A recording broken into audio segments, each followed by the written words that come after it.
Hello everybody, welcome back to the Steam Completion Challenge. This is a challenge in which I am beating each one of the games in my 1500 plus Steam library. As a reminder, I'm going through this process via my Twitch page as well as on YouTube, so if you're interested in seeing these games played in real time, please check out my stream. I'm streaming Tuesdays and Wednesdays currently, starting at 8 PM EST. Right now I'm playing one of my favorite games, Bug Fables, which I will cover in a future video. Anyways, I know what you're here for. This game's episode, Half-Life.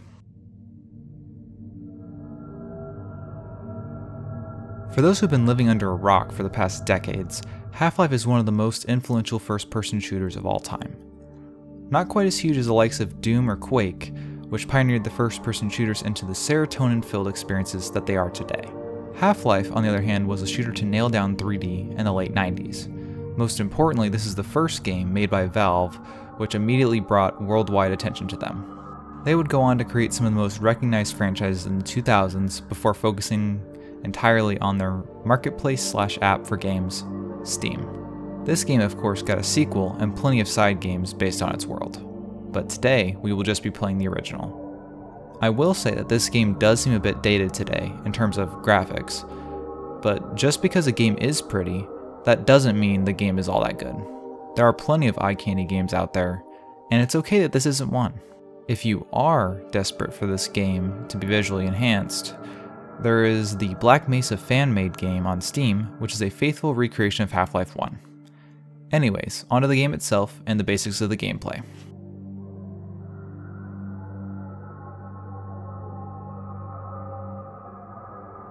The goal of this game is to get through the entire compound in one piece. You do this by getting through various sections or levels at a time.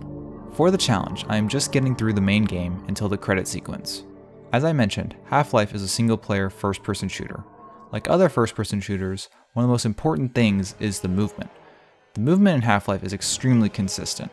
You can get to top speed almost immediately, and crouching is extremely responsive. Like a lot of Source games, there's an element for crazy movement such as bunny hopping, but I did not really utilize that in this playthrough. Alongside the movement, there is another large factor of this game, the weapons. Throughout the game, there are a variety of options ranging from the ever-so-classic crowbar to more interesting things such as the energy beam. Each of the weapons you can use all have their own benefits, whether it's the pure firepower or the extreme amounts of ammo to be found. Of course, as you progress through the game, some of the earlier guns will not be as helpful as they will not be able to keep up with the enemies you encounter. In addition to these things, one of the cooler aspects of Half-Life that sticks out to me is the interactability of the environment and the various characters you run into along the way. Without getting too deep into the story and the playthrough yet, the NPCs you come across are going to be the most influential in guiding the player along the experience. This comes in the forms of the storytelling itself, along with gaining some assistance from these characters in certain places in the game. And lastly, in terms of general stuff, the enemies in the game are set up in a way where you don't feel too helpless or overpowered when dealing with them. The way that they are placed and handled with are very methodical, and it's up to you as the player to make the best judgments when dealing with them. That's what makes this such a revolutionary first-person shooter, the variety and freedom it gives you despite being a very linear game. Hopefully, that has buttered you all up for my playthrough of the game. As a new game is selected, it fades into the introduction. We are on a train inside of the Black Mesa compound. The player is Gordon Freeman, a research associate who has a PhD in theoretical physics. As the train goes by around the facility, there are a lot of people performing various functions for the compound. We pass by another train a bit into the trip, and a man in a blue suit stares you down as you pass. The train eventually stops as a security guard walks up and opens the door for us. After a few moments, we are allowed into the lab, and the man at the counter tells us to get into the hazard suit to prepare for testing. In this room, we are allowed to interact as we please, which includes talking to the various scientists who tell us to hurry up to the testing chamber. As we make our way towards the chamber, I had to make a pit stop in the break room. It wouldn't be a Half-Life playthrough without messing with this poor guy's lunch. It's good to see you. Gordon, you lousy motherfucker. Get your dork ass down to the test chamber or else I will shove the sample up your ass. And stop fucking with the microwave. Past there, we make it into the locker room, where our suit awaits us. After jamming out to the music, it is time to continue messing around the bathroom, which included harassing this guy in the stall. Since our suit is equipped, we are able to go down the elevator on towards the testing chamber. Through some more halls, we finally make it to the testing chamber and are greeted by some of the scientists, who would be our colleagues. They led us into the next room and we noticed that some of the equipment that is being used seems to be malfunctioning. We finally make it into the chamber itself, which is a huge room with some sort of beam or crystal at its center. In here, we start up the machine and await the sample to be delivered to us. The sample finally shows up, and we get another opportunity to interact with an object, which is very sensitive to the slightest of movements. With the slamming of the beam and the sample, the whole place goes kaplitz, just like in Avalanche Alley.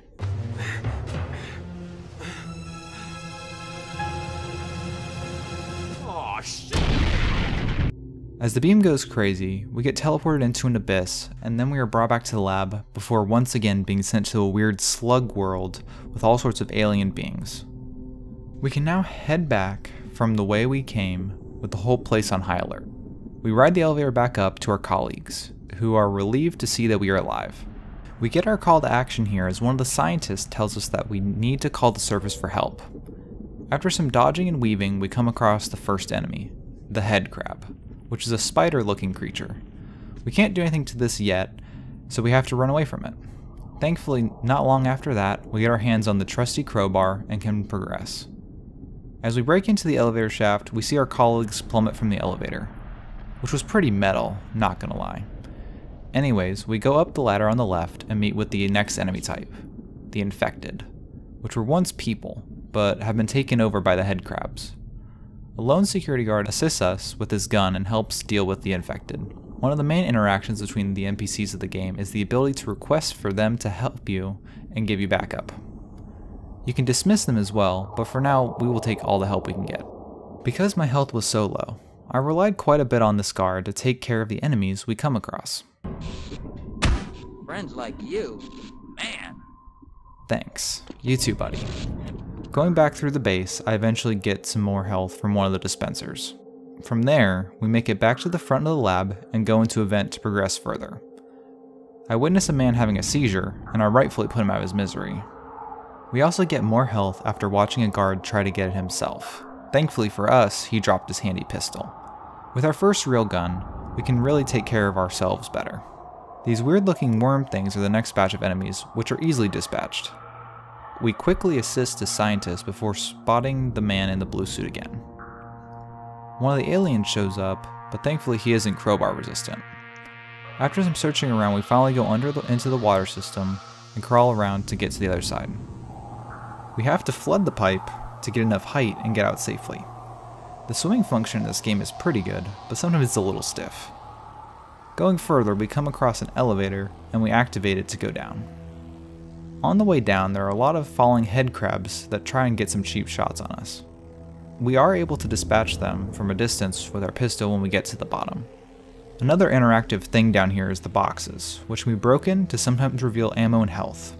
We also come face to face with a floating little guy, who scared the absolute hell out of me to where I backed off into the shredder. So back we go to the top of the elevator. Thankfully this last save wasn't that far, but this time I learned that falling too far hurts. Then the head crabs get their revenge. At least you can look around when you die, I guess. Anyways, third time's the charm, right? Thankfully, yes. Next up is this pipe room, in which we have to platform around to get to a vent system. Through some piping, we make it into the sewer room, which has some more enemies, including some fellas on the ceiling who can pull you up if you're not careful. Going through the door leads to the box room, which is another platforming section in which you need to get across to the next area or else you will die from falling. Another interesting thing about this game is the amount of platforming you have to do. A lot of first-person shooters even nowadays do not have a lot of platforming involved. Anyways, after another elevator ride up, we make it into the office complex, which has that Five Nights at Freddy's aesthetic. This section includes a lot more venting. After turning off the power, we can make our way through the complex. Better watch out for the fans though, as they are head height. After some smashing, we find another weapon, the shotgun. This is one of the best weapons in the game, as its damage output is so high for this early in the game. We get to assist this security guard to get some more ammo, and we also invite him to come along. There is another exhibit of the pushing and pulling mechanic being too strong and uncontrollable. Most likely the reason for this is my current setup with my mouse sensitivity, but it could also just be something easily tweaked that I never looked into. After some more venting, we come across our first auto turret, who guns down a scientist right in front of us. We can disable it with a switch underneath. Now, we can head up some stairs and see some disturbing stuff. Yeesh. Well, thanks for the health pack, buddy. One of the cool additions to this game's weapons is the alternate fire. If you right click instead of left, you can use the gun in a different way. The most noticeable one yet is the shotgun, which will fire 2 bullets at once instead of just the one. This helps with dealing with the tankier enemies at this point. We find another scientist and he fills us in on the situation. Essentially, the military has been called in to help us. Hopefully they can come down and help us out. After meeting up with another security guard, we get our hands on some grenades. These are pretty nice, but for now they are scarce, so we won't really have a use for them yet. We make it into a cafeteria-esque room and break down some barriers. Through the next corridor we find a coffee machine and some more infected before we get to a freezer. There are lots of infected and head crabs in this area, which aren't a huge problem. After some exploring, I find a scientist who gives me some health, which was needed at this point. Climbing up through some more vents leads us to another stairway that has some more officers and scientists. But we also see that strange man again. He's up to no good. I can feel it.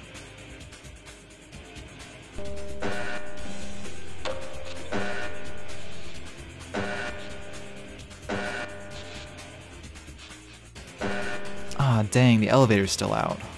Well, one jump away we can finally start going up again, but not without another lost scientist. We climb into the elevator and start the next section. We've got hostiles. Now frankly, I've covered this first section of the game in pretty great detail. If I continued this pace, we would be here all day. So because of that and the need of the overall challenge to beat all the games, and to cover all the games on the channel, I'm just going to cover the main highlights of each section from here on out, good and bad. I'll also continue to fill in the story as needed. But if you did like that type of detail, please let me know in the comments below, and I can be sure to do that in future games. Okay, back to the game. This section mainly has a closed off door that we need to open back up.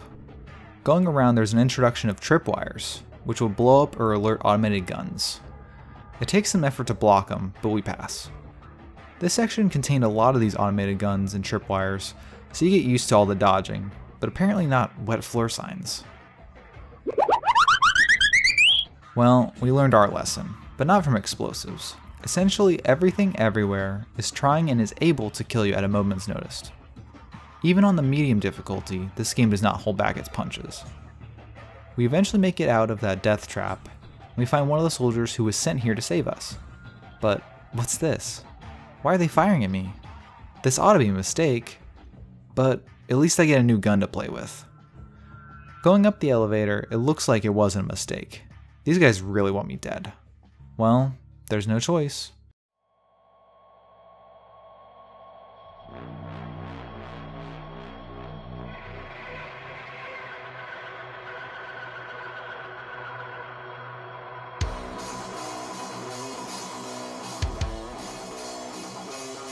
With those guys out of the way, we can refuel and try to make some sense of this.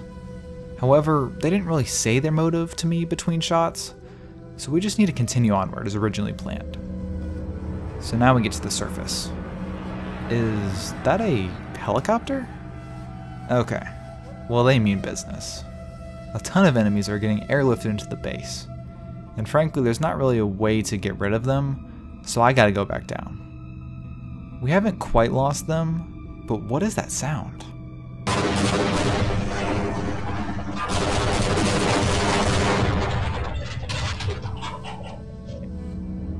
That's one way to do it, I suppose. Now I'm not gonna lie, this next section had me mad confused. There's this fan that is constantly running, and there's all these connected vents. I was so lost here, I spent a solid 15 minutes running back and forth without any clue as to get through this thing. I had to resort to the shameful act.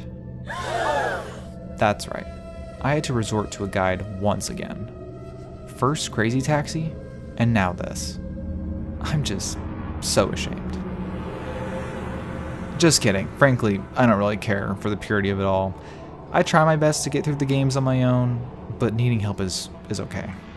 I did have this Prima walkthrough that I got at Goodwill, which I restricted myself to only using, mostly since I had it already and it would be a waste otherwise. So what is the solution to this puzzle? Just slip past it on the side. Yep, that's it. Well, now time to creep into another vent as usual, which does lead us back to the locked door and the switch to open it up. But there is a scientist in here. What's he have to say? Well, so much for the government. Their idea of containment is to kill everyone associated with the project. Judging from your hazard suit, I'd say you were part of what went wrong. Isn't that right? Now look, if anyone can end this catastrophe, it's the science team in the Lambda complex at the opposite end of the base. I guess that's fair. Scientists gotta stick together. The next section is the rail system, which is in an okay state of being. What mostly happens through here is a lot of riding along the tracks on a small tram. At the end of the tracks is a ton of toxic waste, which can be avoided easily enough. Getting into one of those empty pipelines leads us further into the processing plant. This area is pretty cool and green, and has a lot of narrow maneuvering. The main thing about the area ends up being the need to free the rocket silo from this monster. Honestly, this thing is super creepy and murderous. What we have to do is reconnect the power and the fuel/oxygen lines to the main silo to hopefully torch this beast out of here. To do this, we have to carefully sneak past the beast as it uses sounds to find its prey, which for a game from the late 90s, it's pretty cool how they're able to implement that. It took me a few attempts to understand this, but I was able to get out of there eventually.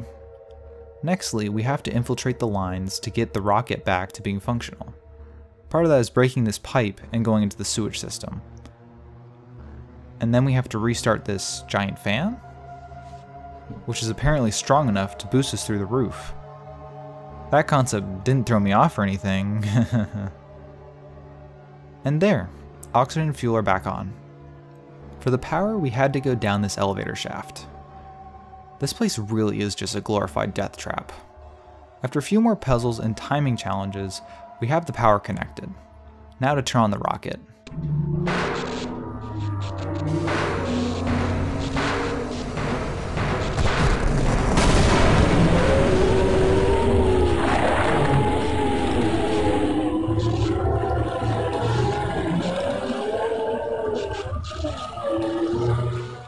Thankfully, that worked.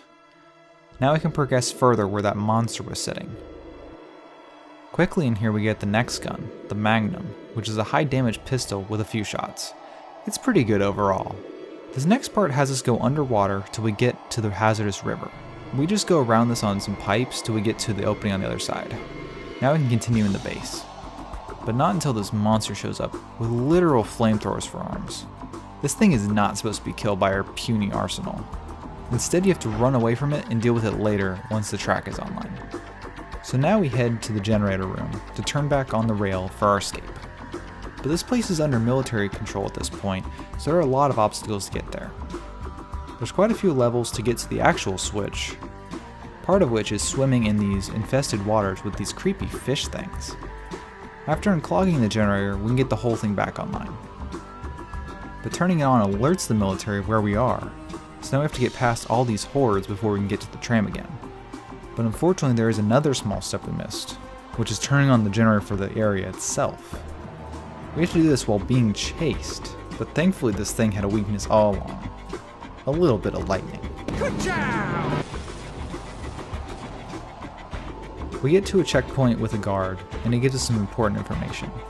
Essentially, he was told that we need to continue along the rail to get to the rocket launch site, and send one of the satellites into orbit so that way the science team, or in this case the Lambda team, can be able to clean up this mess. The tram leads us down some more waterways.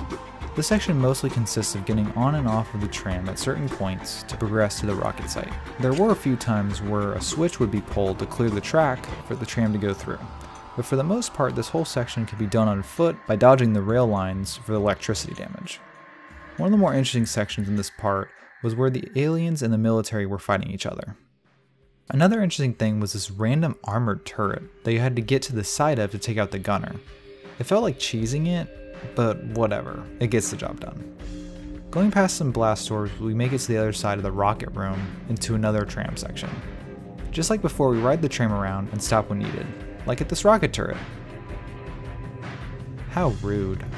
The next tram section is much of the same for the most part, just a different map style and a second tram track.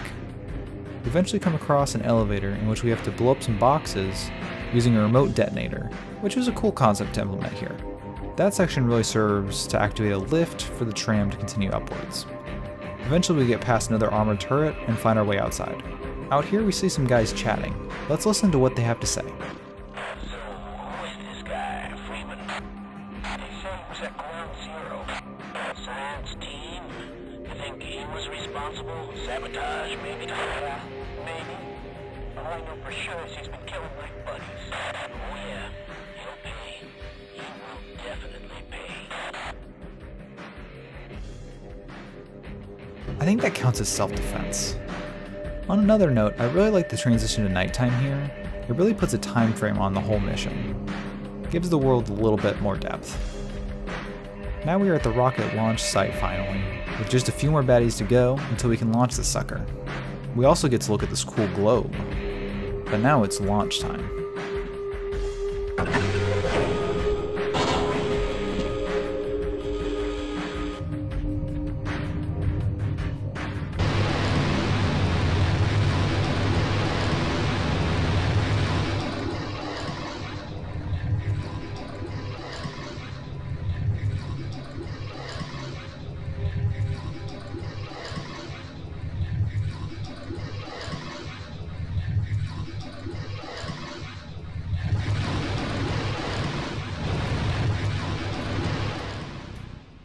And now back down we go into the facility and onto this fancier, tankier tram.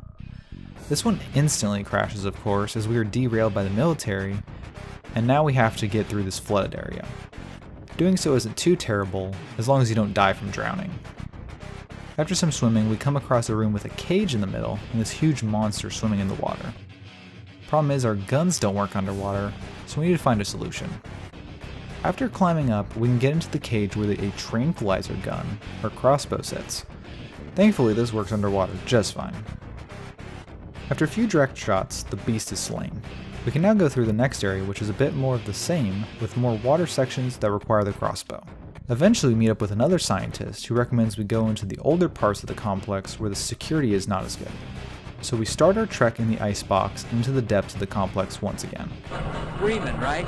I've got a message for you. Make sure you don't... That poor guard couldn't see this coming. Advanced military robots. These guys are a lot tougher than the average soldier. They are a lot faster, agile, and accurate. Thankfully there aren't too many here, and we can get through.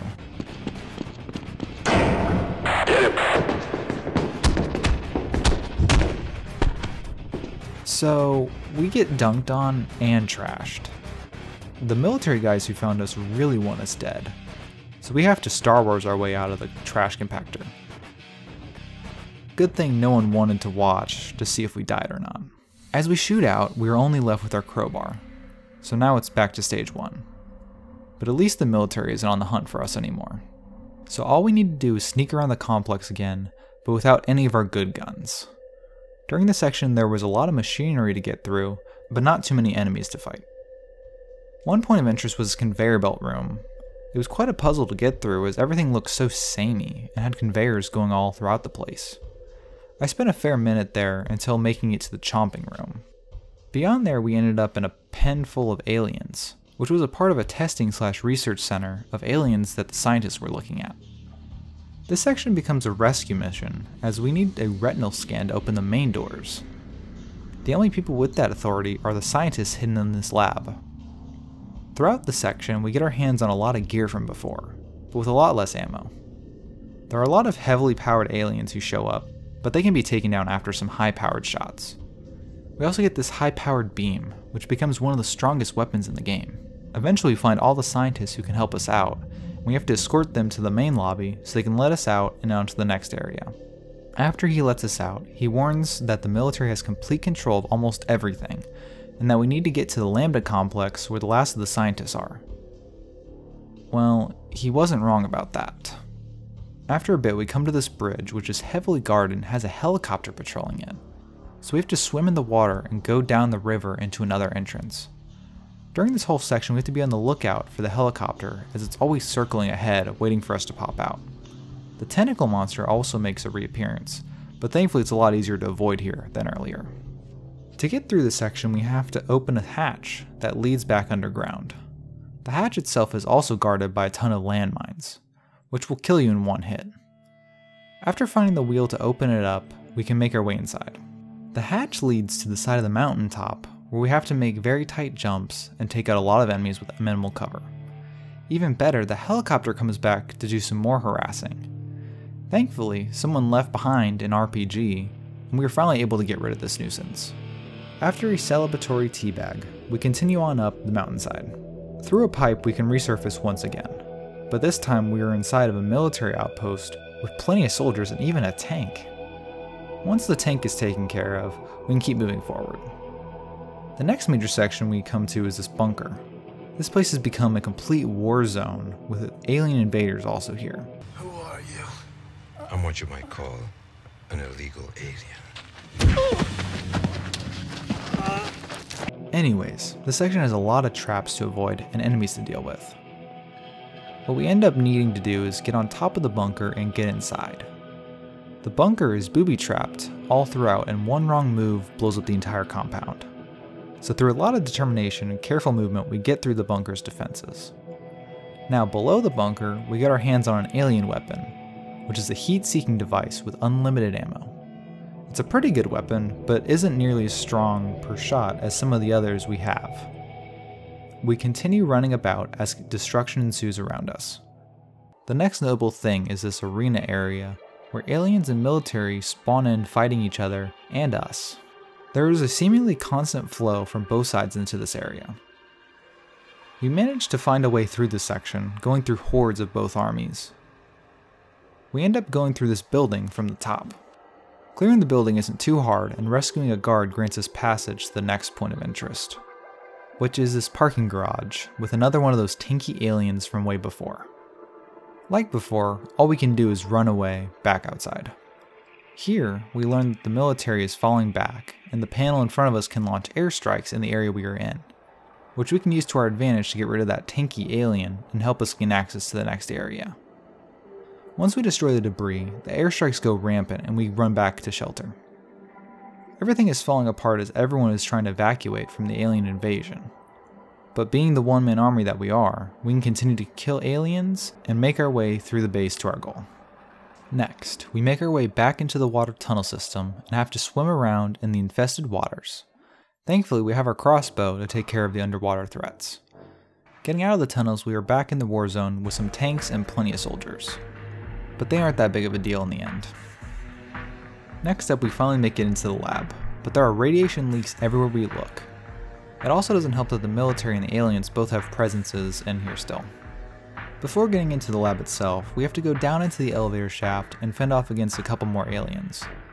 Better yet, the also friendly robots make another appearance.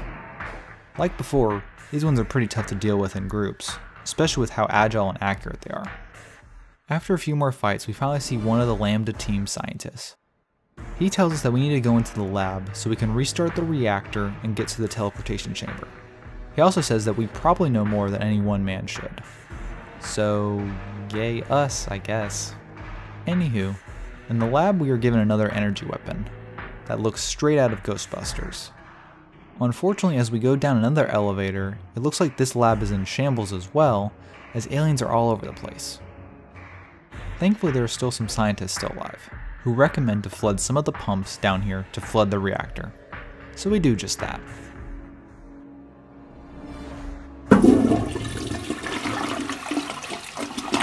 Now that the pumps are going, we can swim up where the reactor is and continue through the complex. In the lab, we see these portals.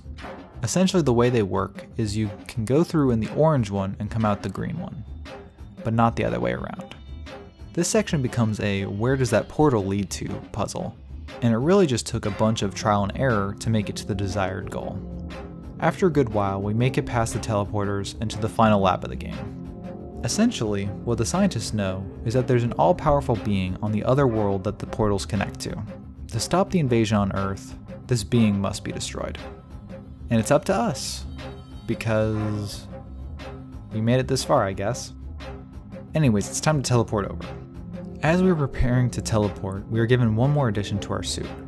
The ability to long jump, which was something teased in the training simulator in the main menu of the game.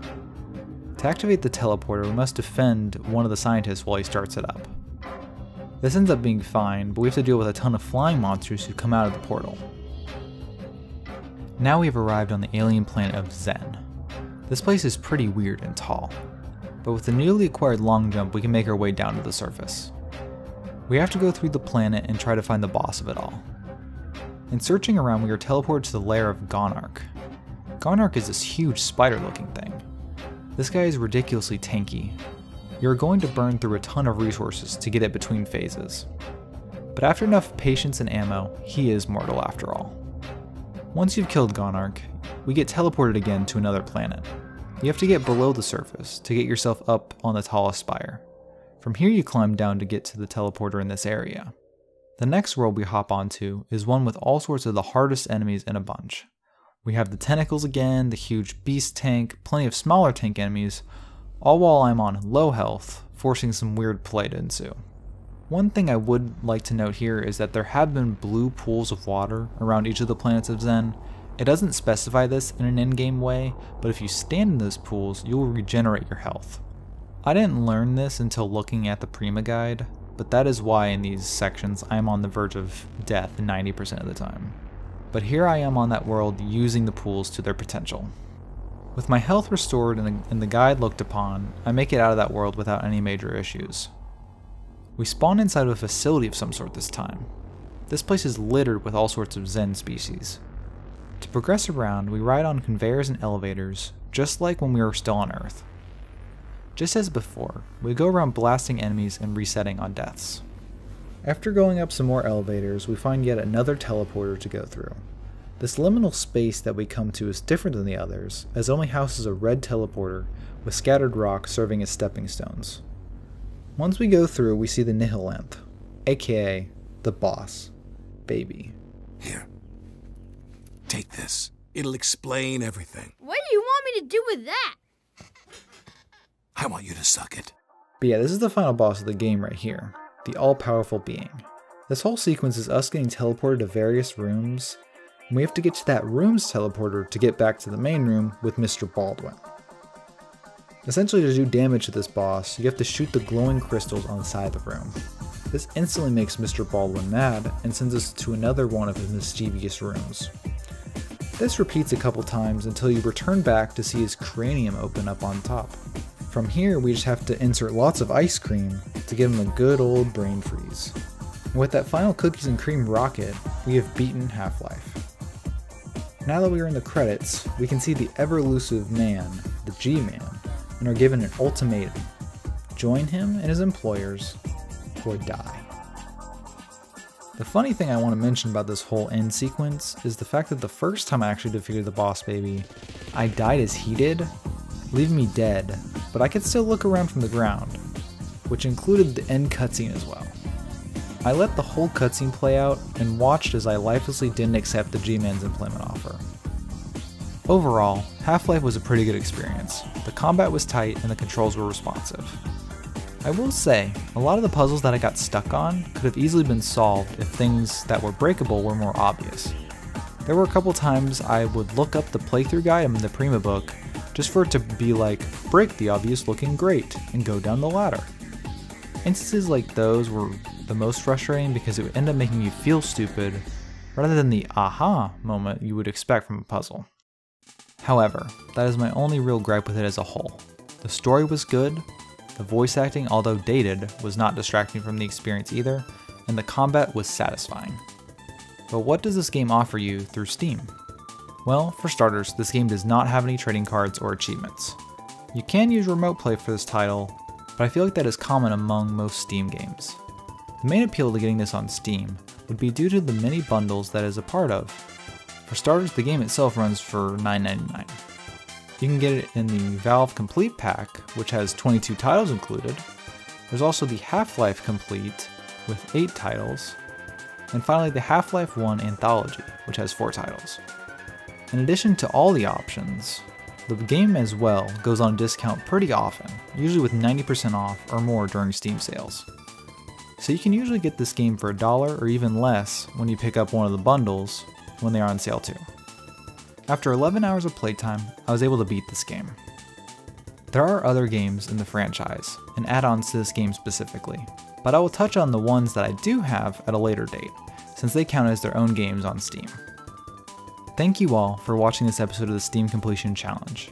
If you like this kind of content, please consider subscribing to the channel so you'll stay up to date on the challenge. The next episode will be on the suicide of Rachel Foster. Please stay tuned for that in the following weeks. Thank you for watching.